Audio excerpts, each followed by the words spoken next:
taliya mooshi ninka saldhigga galbeed haysta ninka lagu tunto oo xirxiray waaye madaxweyne waa dhibaataysanaa tuuga dhulka iyaga qaybsanayso madaxweyne cabashaan nahay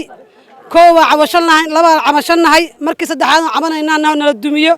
madaxweyneena xukuumaha tahay shacabkaaga baan nahay madaxweyne inaan nooga jawaabtaa rabnaa dhibaatadana haysato ra'iisul wasaaraha dacwaan u nahay madaxweynaha dacwaa u nahay dacwada maanta halkaana soo istaajiyay wax nala kaga qabtaa rabnaa madaxweyne indhaha istirin waa kula hadalnay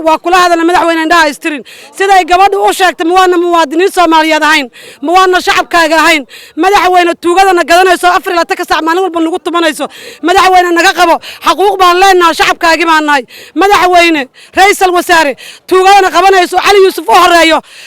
cali xayla u horeeyo ninka cabdi xayla ku xigo ninka la yiraahdo oo ku xigo taliya mooshi ninka saldhigga galbeed haysta ninka lagu tunto oo xirxiray waaye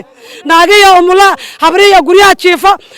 duqowshi kulli wuu naxaray saldhigga galbeed ugu xareey madaxweyne ilaahay inta ka cabsato nooga soo jawaab dhibaatadana haysato maalin habeen u taaganahay oo dhulka iyaga nagu burburiyay oo tuuga ay qaybsanayso madaxweyne ra'iisul wasaare waa ku dacweyne naga qaba cabashadayada wax xildhibaanadeena hana soo fiiriyaan meel kasta jooga xildhibaanada Soomaaliyeed waxa noo qabtaan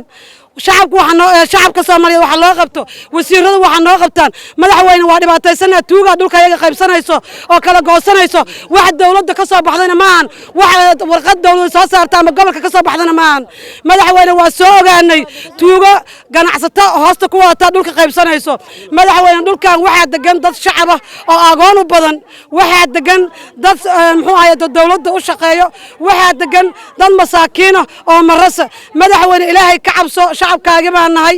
waa ku cabanay 1 iyo 2 iyo 3 mar baan nala dumiyay madaxweyne cabashada wax ka qabo